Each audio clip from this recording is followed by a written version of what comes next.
Hello everyone, my name is Malakain. I'm here to play some games with you. Today, we're playing something a bit new. We are playing Star Traders Frontiers. This game has just entered early access on Steam, so this will be kind of a first look. As a twist on this, I will be playing these games, probably multiple captains on Impossible, which is basically going to be the hardest setting as well as Iron Man mode. So if you see a lot of new captains pop up in the titles, you can assume that's what's happened to me. Without further ado, let's kind of jump right in. This is an early access game, so any bugs or glitches is kind of, to be expected. We aren't going to judge too harshly. So we're starting with the new captain. They have several options kind of built out for us already. You start with these four as your initial things. I've built some more myself. We'll kind of go through and talk about what makes them. It's kind of a really interesting character creation system. We're going to go with this one, so I'll go ahead and copy this to show you how I set this up. So first, you have these different tiers of things, A through E.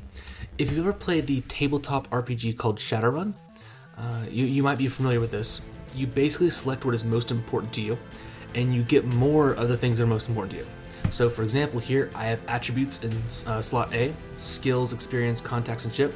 That's ranking them in order for me of how important I want them to be.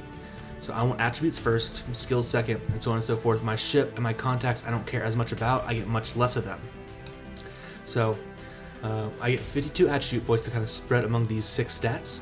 You see here I chose wisdom and resilience above the others. Now there's a number of different things that all of them do. I know that the kind of character I want to play for this game, this playthrough, is going to be a smuggler spy type character. It's going to be very much so based around getting jobs done in a stealthy manner. I will not be focusing heavily on combat. I'm not super great at it yet, so with any luck, we'll get better as the game goes on. But I will say for now that I'm going to be totally happy trying to sneak around and do those type of things. And so having played this a couple times, I know for that wisdom right here and actually fortitude are 2 important parts of that. Resilience also plays heavily into that as well. Finally, there are parts of that gameplay that do require charisma, quickness, and strength. They did a good job, in my opinion, balancing all these different attributes to be very useful. So I think I'm going to like this setup because wisdom is going to be the most important skill for us regardless. So that will help us all around. I like this. One important side note is on attributes, you don't actually increase them over the course of the game. So what you start with for attributes is basically going to be your set skill set or attribute set. So these attributes are also influenced by something else. We'll get to that when we get to experience, but similar to attributes, you have skills. And we'll get into how the roles work as we're playing the game. I won't go into that so much right now, but skills are very similar to attributes in that it basically takes an attribute and a skill and you do something with that. So as you're taking these, similarly to attributes, these set skills up front don't increase. However, when you gain job or class levels, basically, they're called jobs in this, but as you gain class levels going forward, you do increase your skills, but it's a set skill increase for each job you take. You can't select, I want 2 stealth and 1 explore, for example. You know that you need a very specific, very set, like you get a pre-selected selection of skills for you, I guess is the best way to put that. So these 2 I put as first because given you can't actually increase these later in the game, I'd rather take that long-term approach to it. This could prove to be devastating. In my test playthrough for the Impossible setting, I actually did decent on these, but I didn't get too far in before deciding to go ahead and start this because if I fail and collapse horribly, I'd like y'all to join me on that, so that'll be fine. Experience is my third one. This kind of dictates how high level you start as. You have these 8 starting classes you can be, these 8 starting jobs, like I mentioned. It kind of gives you additional skills. I chose Smuggler, I get some Negotiate, some Intimidate, and some Stealth. And these will always be the 3 skills that level up whenever I put more into Smuggler. You can multi-class pretty easily. You can assume you're going to get around 30 levels. I think that for your main character you get up to 34 or 36. Your other officers can get up to, I believe, 32, just total job ranks. And then your regular crewmates, the non-officer, non-U crewmates, called junior crew, they get up to, I believe, level 24. And so whenever you select these jobs for them, they always get the same skill set in the same amount for that job rank. We also get some traits. Each of these has their own traits. Like this one has focused and shrewd. It doesn't actually explain on here what those are, which is a little sad. You can see here, like the zealot has fearsome and concentration. The spy is charmer and sharp-witted. And that's one thing I wish they'd do on the screen, actually, is I wish they'd show you more about what they do for you. But I do know that the smuggler right here, focused and shrewd, both add to our attributes. It'll be a net gain of 1 strength, 2 quickness, 1 fortitude, and 3 wisdom. That is what these are going to do for us. And honestly, I really like that. Increasing attributes, like I mentioned, they don't actually increase later in the game that I've seen yet. There might be a time, like some kind of event that changes them or some kind of other thing that changes them. But for our attributes, for your captain's attributes, they don't change past this stage. So I'm going with that. I've tried Spy. Charmer increases your charisma by 3, and Sharp-Witted will increase the rate at which you gain experience, which could be really good. Kind of ramps you up very quickly. So that's not a bad choice, but again, long-term gain, I think this is going to be best for us. I'll unselect that. That leaves 2 other things. I'm going to actually start with ship. I think that makes a bit more intuitive sense than contacts right now. It'll be a bit easier. We'll jump into contacts after that. Ship. You get a number of ships you can start as, scaling up to $550,000 with the Captella Heavy Lift, which is a massive merchant vessel, or the Dragoon Cruiser, an amazing ship that just is super awesome. These 2 ships are worth a lot more than we have. Because I put ship at the lowest, I only get the choice of one of these 2. And as an interesting side note, if you want to start with more money, you actually can put ship higher and choose a lower level of ship. For example, if we had put ship at D and chosen one of these ships, we'd get, it's going to be a difference of $100,000, and we get $20,000, or 20% of that, which is $20,000, which is not insubstantial. But honestly, I find that even on the hardest setting, it wasn't super difficult to get money pretty quickly. I got up to, I think it was $120,000 in the first hour or 2 of play. And so I'm not as worried about these differences. And I suppose if you're going like, putting this at A and getting one of the lowest ones, you give up a lot of things in the interim.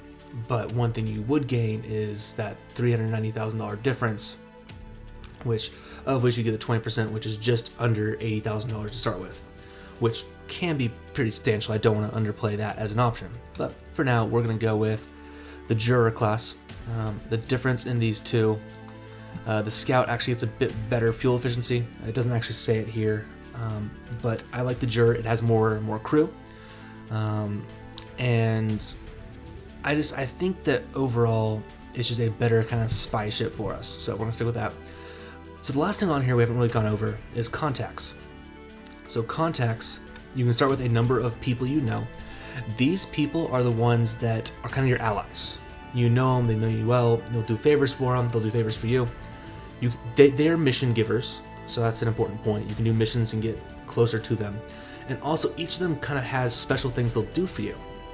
So I chose on here a smuggler and a fixer, both very similar in what they can do. That's intentional. I like having 2 places I can kind of go to the black market at. That's a way to, we'll get into exactly what that means in gameplay itself, but it's a way to kind of get a heads up for those 2. I like the fixer because you'll see here, not only does it offer missions, you can buy into some faction rank, and every faction rank you buy into gives you more opportunities, more influence, more just various perks, and even more money for missions, which is an important note for that too. You can get some specialist gear for your combat stuff. And an important thing the fixer can do for you is discounted fuel, which I like a lot. I was getting 25% discount on fuel at that port, which wasn't a substantial amount each time, but it adds up over time. So You have some other stuff, like a politician will get you introductions to other people. Honestly, now I'm thinking about that, it might be better to get one that can do introductions, but that'll be fine. And so, like, weapons dealer will sell you weaponry, offer you trade permits. You need certain trade permits to get levels of trade. If you do it legally, that's one thing the black market's good for, is you can buy and sell anything with some caveats. We'll get into that later. Yeah, there's just all kinds of things you can do, like merchants, starport mechanics, spice trader. Spice is kind of like the booze of this universe. You have spice bars instead of bars.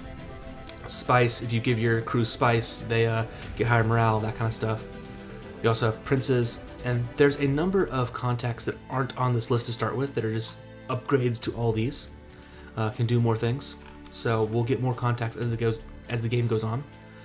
So, knowing that we're going to aim for upgrading our ship and doing enough contracts with our contacts to get more contacts, we know we're kind of ahead. We're starting off with basically no resources, but we're starting off with a long-term goal of being good at a lot of things. So I think we'll enjoy that as a full thing. So just to kind of go over the skills you can have. You have some combat skills. Pistols, rifles, and blades are different combat skills you can have. Evasion is the combat defense skill. Tactics helps in battle a little bit, helps with some other stuff. Tactics is a pretty broad skill that's pretty good to have. Stealth helps in a variety of ways. It can help in combat, but also helps, which is a number of roles. Like if you're trying to sneak into as part of the mission, sneak something away from someone or sneak past someone, this will be influential. And we'll get again into the mechanics of how that works in the gameplay itself. I don't want to address that right now, but stealth does impact a number of things, both in and out of combat. Same with Doctor. Doctor will impact a number of things in and out of combat. Command, negotiate, intimidate, and explore are also all pretty heavily for mission-based stuff, and also on the world map type stuff. Intimidate, negotiate, command, and Doctor actually all get, as you're traveling, these random checks you have to make. Otherwise, you'll get some negatives. So, just stuff that is very useful all around. And honestly, I would say that trading these back and forth, like putting skills at A and attributes at B, could be really viable. For now, only reason I went this way as a kind of theory crafting right now, is because you get an extra 14 points by having attributes up here, whereas this only gets another extra 8 skills. I think that the skills is more powerful when it comes to the effects of each role, but attributes affect more things in general for each one. So this is my theory. We'll test it. Going to launch with the Malcolm Bond one. All right, we are in fact going to be male. I'll go ahead and for this captain, go with my name, Malik Kane, which will be, I think, a recurring name for it. We want to make sure we get a beard. Gotta kind of rock ourselves. I have a face I actually really like for the captain. It is here. All right, I think this face will be fun, and I liked. I do like that one a lot. Kind of very Jon Snow-esque, which I can appreciate. This is kind of very dashing, but I think I will go with this one for now. I think this kind of matches in my mind the more smuggler-esque type appearance. So, we have some other options on here. Change the map. We have multiple maps we can kind of go with. We'll create a new one for this. I've done a couple test maps on here. So, if you have a seed copied, you can actually copy it from your a clipboard that you have like done out of the game. Otherwise, you can just kind of enter number of quadrants, how dense you want them. You can go down to 12 quadrants. They're less forgiving. There's overall less territory. Lots of things can go wrong. You can go up to, I believe it is 38. 40. Okay, you'll get 40. They are huge and unforgiving. So there's a sweet spot where you have this kind of 20 to 30 range that seems to be kind of the easiest to play according to them. For now, for this playthrough, we'll start with maybe 24. That sounds decent to me, somewhere kind of in the middle. And as we do more playthroughs with new captains, as I die over and over again, we'll kind of test my theories and see how it actually plays. For density, this is kind of how close they are, the best mix, alternate routes, getting around things. So you have a number of different options here for minimum and maximum. So we have minimum, very difficult to plan, they're spread very thin, only rare clusters of quadrants, many long routes and isolated ones. And that kind of ties into how much fuel it takes to jump from one to another and how many routes there are to each one. We have sparse, scattered, packed, which gets them a bit closer, occasional longer quarter, the maximum. Tightly interlinked quadrants, fewer backwater places or separated clusters. And it doesn't actually mention that right here, but having more backwater or separated places gives you actually more independent places to explore. More things can go on in those kind of fringes of the galaxy. So we are, I think, for now going to start on standard. I liked what I've seen so far with this, but we'll experiment as time goes on. So 24.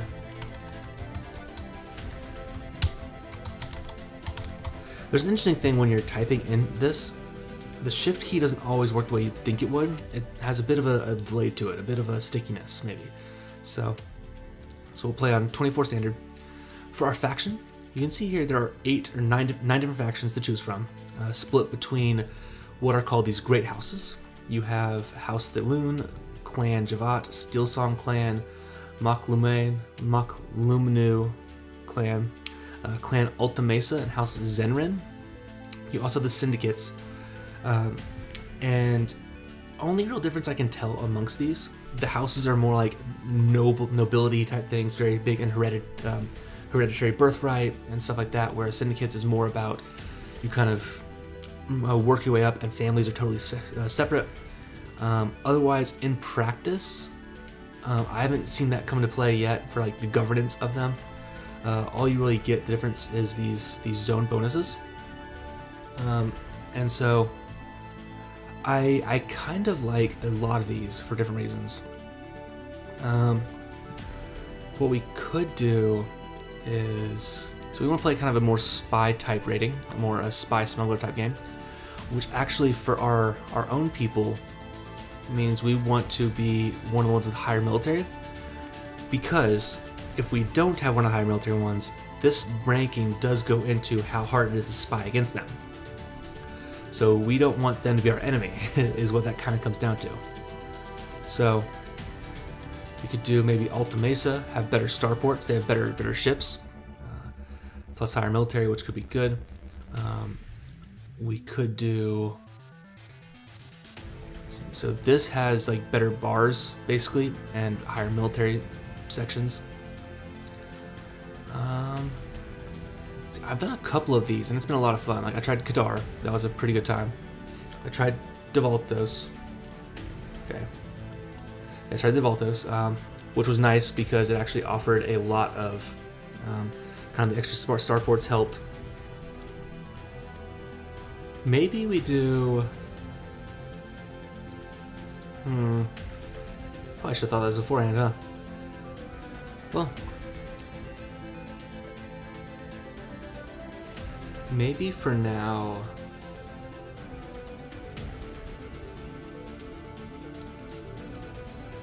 Maybe we just go with the Steelsong clan.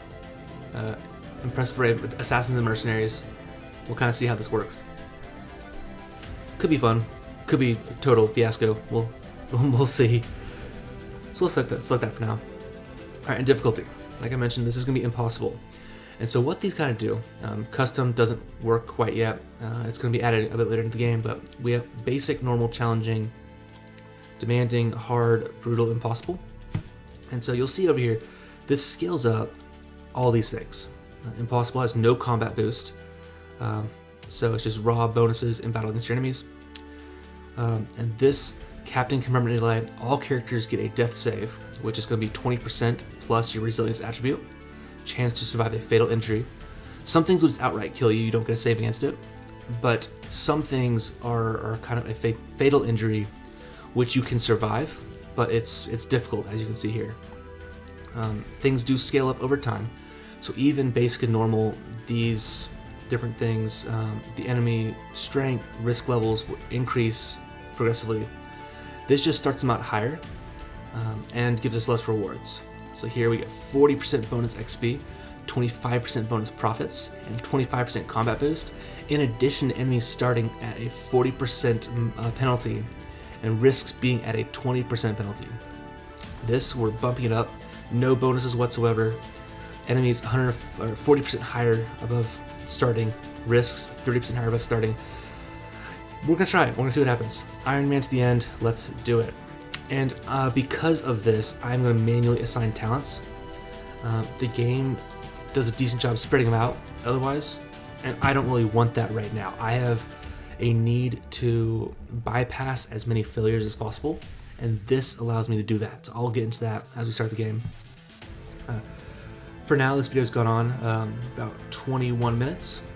We'll go ahead and get this started, get through the intro, and then we'll go ahead and save that and go from there. So we're starting in Thorkel's Quarter. 1 year ago, I became a Star Trader captain. Step forward, Captain Mallet Kane. From our family, you have been chosen to inherit your great uncle's charter, his Star Trader Captain Charter. I am willing. We know your deeds shall be an ode to the mighty Stillsong clan. Dang right they will. We will make you proud from the shadows. I abandoned my life as a Graf and took to the stars. I am the master of my ship. I answer to no one except my officers and my crew. In the void, we live by the unique code of the Star Traders. We make our own way among the stars. We stay alive and take care of the ship, no matter what. Our life is a hard one, but my officers have my back. And together we will face the void. Orbiting Stranta Mekti. Captain, we've reached a stable orbital trajectory over Strana Mekti, says Spot Seath. Klaus Soleimani. Should we engage the void engine? Let the engine rest. We need a minute for council. Officers, gather round. You all heard the message I received at the starport today. A Steelsong prince has requested that we transport a Zindu arbiter to his system. He was willing to pay handsomely, it seems. Speak your minds. Klaus has some ideas. Captain, the woman is an arbiter. She may be one of the most dangerous people in the galaxy. Spot points out, also one of the most powerful. It also means she's of the Zindu bloodline like the Templars. Logan Cassius. It is rare that a Star Trader captain is called on to help an arbiter. This Estelle Brockstrom could be a valuable ally. I've heard said that working for Zindu can be both a curse and a blessing. She claims she only needs a short lift across the quadrant. The pay would be good. There is much to consider. Your thoughts are appreciated. Dismissed. Arbiter Estelle Brockstrom is waiting for us at Zircom and needs passage to the court of Prince Caligon Fane. Both she and the prince could be powerful allies. However, if we wish to avoid entanglements, we can go our own way. A waypoint to Zircom has already been set. I can check my missions list for further details or dismiss the request.